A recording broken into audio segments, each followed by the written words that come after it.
Oo. Nag-hiccup, alam mo yun, para hindi sumama ng sumama. Haba ng pila. Please, hintay na lang yung tao. Aray mo.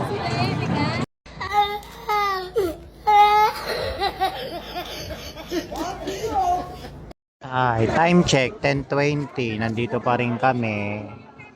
Ang aga ko nagising. So, kung paano kami humantong doon sa kay tagal-tagal namin naghintay. Eto nga, napakaaga kong nagising. 1:45 AM gising na ako niyan. Kasi nga, 3 AM aalis na kami. So, ito pinapainit ko na si road sector. Kasi nga, mas maganda yung papainitin mo muna yung motor mo para umano na kagad yung langis. So, ayan, pinapainit ko na siya kasi kailangan maaga magkikita doon sa place kila Kenneth. So, ang araw na yan guys ay April 2, 2026. So, dahil malayo-layo nga yung biyahe, nagpagasolina na ako dyan. So, yan yung unang gasolina ko kay Road Sector sa Petron. So, ito inabot to ng 200 pesos guys, yung una kong gasolina. At ito na nga, nakarating na nga ako, no? At inihintay na pala ako ng iba, nakarating na pala ako dyan kila Kenneth. So, syempre, ang unang ginawa ko dyan ay magkape. Syempre, mahalaga yan, guys. After nga niyang pagkakape yan, ready na kami upang umalis. Kasi kailangan maaga kami makarating doon. Excited pang lahat. Ayan, sa akin nakatoka yung So, after nga yan, ayan, nakita nyo, bakbakan na, bakbak na, ayan. Birit kong birit. Wala kasing ganong talaga kapag madaling araw. So, wala ka talagang halos kasabay ng motor kaya ang sarap So, fast forward tayo. So, dito nagpakarga uli kami ng gasolina. Pero sa lipa na kami nagpakarga niyan, guys. Kaya sa lipa na kami nagpakarga niyan ng gasolina. Pangalawang karga. After niyan, bakbak na ulit. Na naman. Napakalamig dyan sa lipa. Sobrang lamig. So dahil mga nagutom na muna kami. Nagpahinga muna kami. Ayan, kumain muna kami diyan sa kainan diyan. Shoutout nga kay Ate Jan, Wallen Jack. Pati yung kabilang silya, kami pinagbayad. Napakagaling. Nagtaka tuloy yung ayan yung pagkain namin diyan, guys. Ayan So ayan siya. Simple lang. Kumain na ako kasi gutom na ako. Wala pa akong almusal eh. After niya, bakbak na naman uli, guys. Kasi kailangan makarating na maaga. Kaso guys, makarating naman kami, tingnan nyo naman. Tingnan nyo naman, nadismaya talaga ako. Nakarating kami ng 6 AM guys, pero tingnan nyo naman yung inabutan namin. Ako kasi pinapila dyan guys eh. Grabe guys, napakahaba ng pila. Talagang aray mo talaga, aray mo. Sobra guys, ang haba talaga ng pinila ko dyan.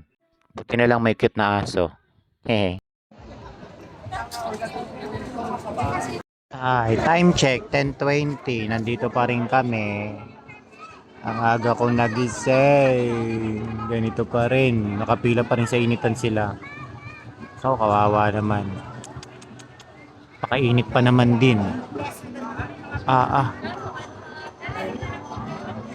Naka-military time. Military time ako. 10:18.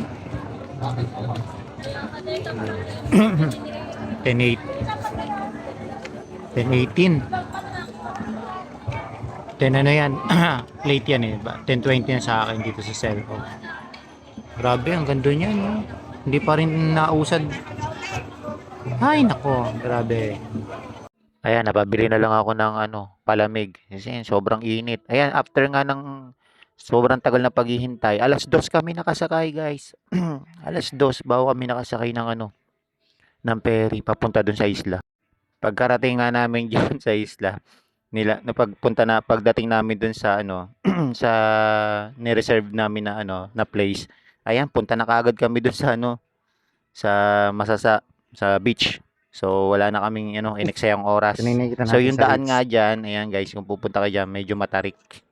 Yan. Alam niyo po ba pinagdaanan namin bago makarating po dito? Hindi gano'n kadali. Tagal namin naghintay sa pier ng Anilaw. Ganda pala dito, no? Ayan. Ligo tayo, ang init eh. Ayan, nag-ikot-ikot na nga kami diyan. So in fairness naman, maganda naman yung lugar, guys. So yun nga lang, syempre natagalan kami bago kami makarating diyan, guys. Ang aga namin umalis tapos Hindi ko inaasahan talaga yung pila na ganun katagal kasi may ginagawang hocus pocus eh. Pero sana yun, mabago nila yun kasi syempre madidismaya yung iba. Nagkataon nga na birthday dyan ni Kenneth. So, ayan, naghanda ng ng kahit papaano, kahit kaunti. Birthday dyan ni Kenneth, ayan, naghanda kami dyan ng isda na yan. Tapos, sinigang na sugpo. And then, mayroon kami dyang mangga. Kasi may dala rin akong mangga. Tapos, ayan nga guys, yung sinigang sa sugpo, ayan.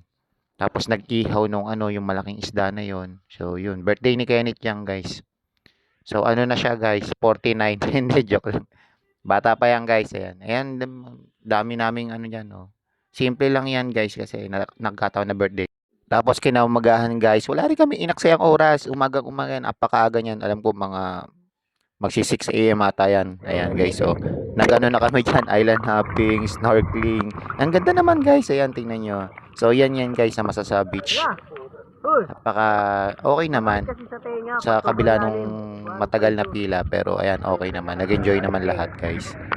Ayan, oh, nauntog pa nga si Otep. Ayan, nauntog siya dyan. Okay na sana eh, oh, di ba? Ay, galing, oh. Oh, galing niya lumangoy. Mandaragat talaga yan, guys, eh.